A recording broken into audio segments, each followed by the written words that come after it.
Маємо таку внутрішню поговорку, якщо оперативник поховав 200 чоловік, він вже повинен йти на пенсію. Мені ще до пенсії 10 років.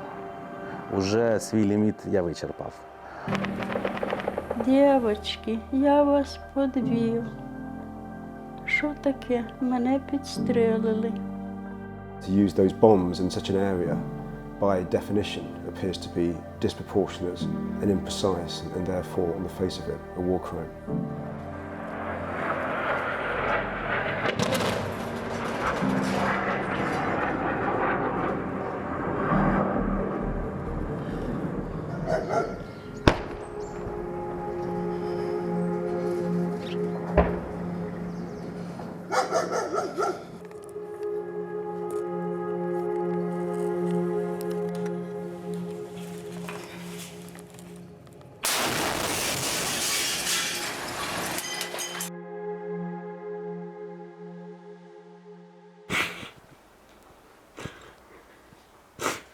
Оце мій син.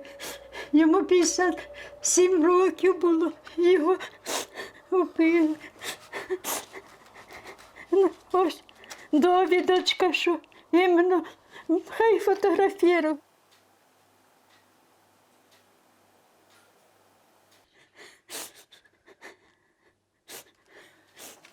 Коли 17-го він встає, газу нема, світу в нас немає, на вулиці їсти варить, він нам все приготував, води наносив в колодязь там і пішов. Він коли приходить, десь 5 часов, начало 6, так ото, що вже сіріло. І дивлюсь, зайшов такий сірий, якийсь, да. Дівчатки, я вас подвів. Що таке? Мене підстрелили.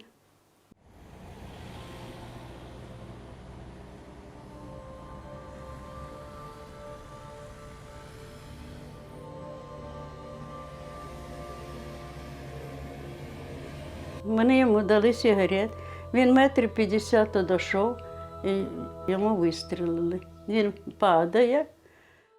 Наскільки він лежав, каже, мам, я не знаю. Каже, собака прибігла і облизала його. Як 18-го, в 4:38 він помирає. Все, нема дитини.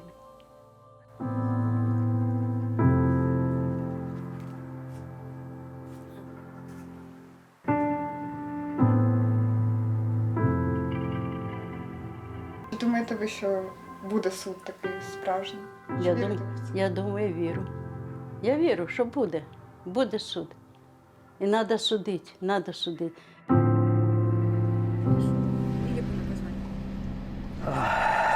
Життя не повертається до нормального. Люди вчаться жити по-іншому.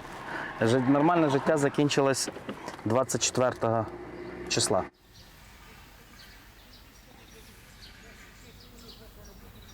Ми зараз знаходимося в приміщенні колишнього відділення поліції, яке було зруйновано внаслідок російської агресії 28 на 29 число 2-го місяця.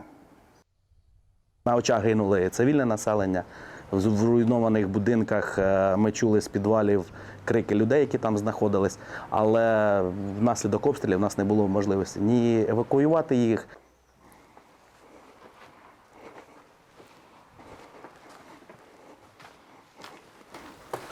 Маємо таку внутрішню поговорку, якщо оперативник поховав 200 чоловік, він вже повинен йти на пенсію. Мені ще до пенсії 10 років. Уже свій ліміт я вичерпав.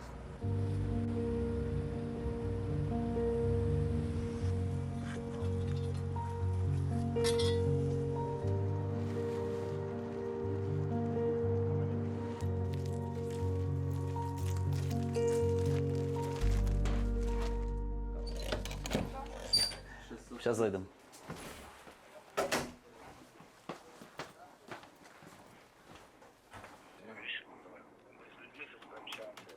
Владимировна? Да.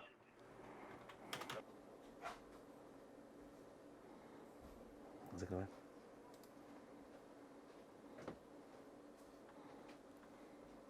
30.04 дане тіло було ексгумовано і направлено до Білоцерковського моргу для встановлення причин смерті.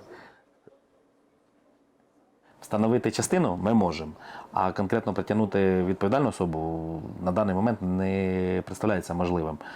І дуже ще ситуація, що вулиця, де знаходиться місце проживання їх, вони зовсім не облаштовані камерами зовнішнього відеоспостереження. Навіть на приватних будинках там не встановлені вони. І друга ситуація, що з початку березня вже було вимкнуте світло на території Бородянського району.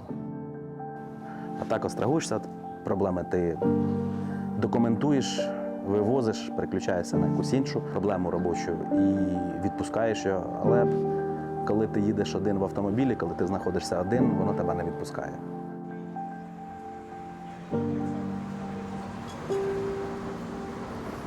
So we're here today in Borodianka as part of the International Mobile Justice Teams, of which I'm the lead prosecutor. This is just very much a first visit, scoping the entire crime scene, which runs 7 kilometers down the central road.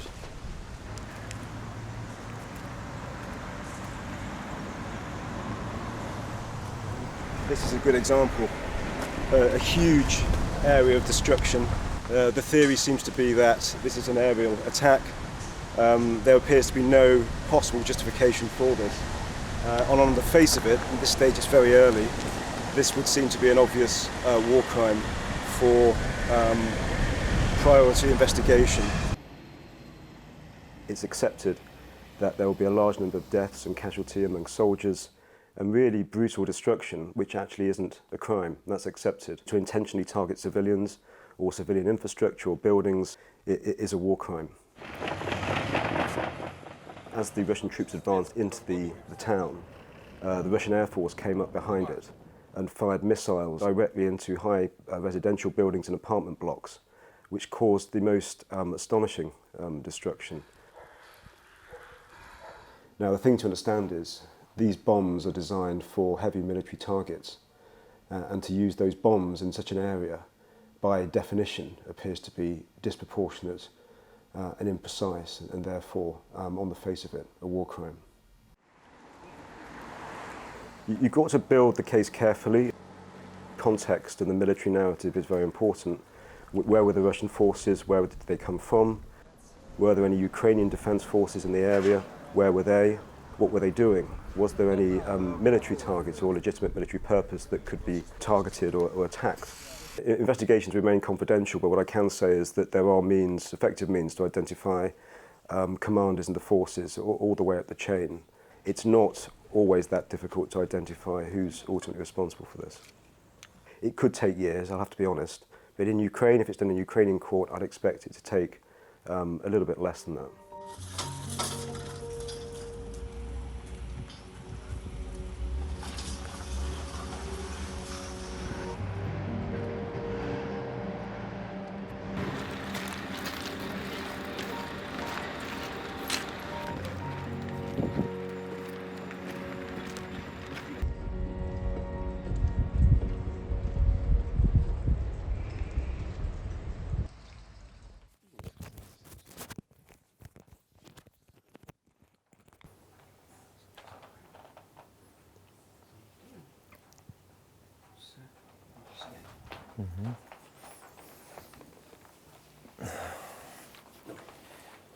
We understood that physically it's not possible to investigate all war crimes effectively.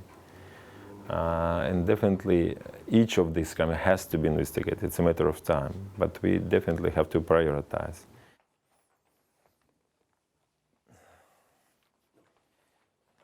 If I would talk to her, I would definitely tell that we would do whatever we could to find this guy and to make him to account. Because sometimes we've been asked, why don't you wait until the end of war and then investigate?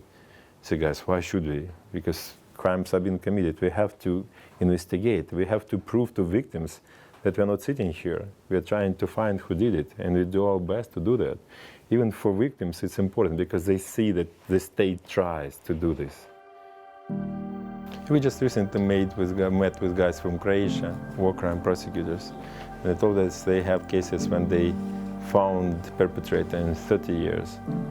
30 years after the crime being committed, and but the whole life they were waiting for this. It's another issue, but they were found. It means that for us it should be the same. We would find them, definitely. It's just a matter of time.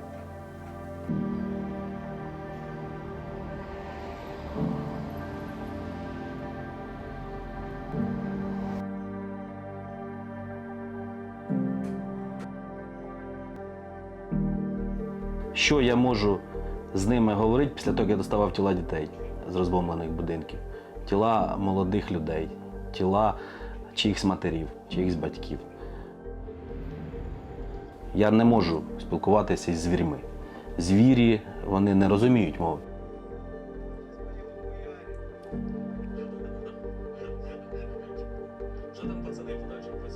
Тому там тільки на знищення. Можливо, наші діти, а то правнуки будуть якісь з ними мати діалоги, але не ми, в частності не ми.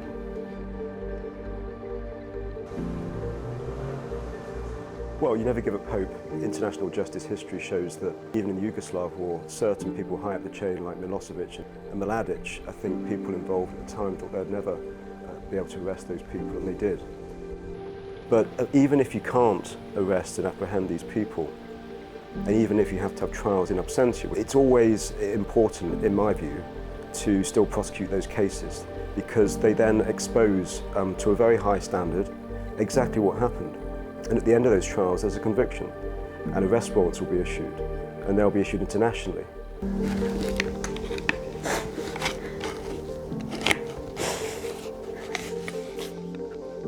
Покарала. Я б їх повісила. За одне місце, щоб воно падло, висіло. Бери, дитя. Бери.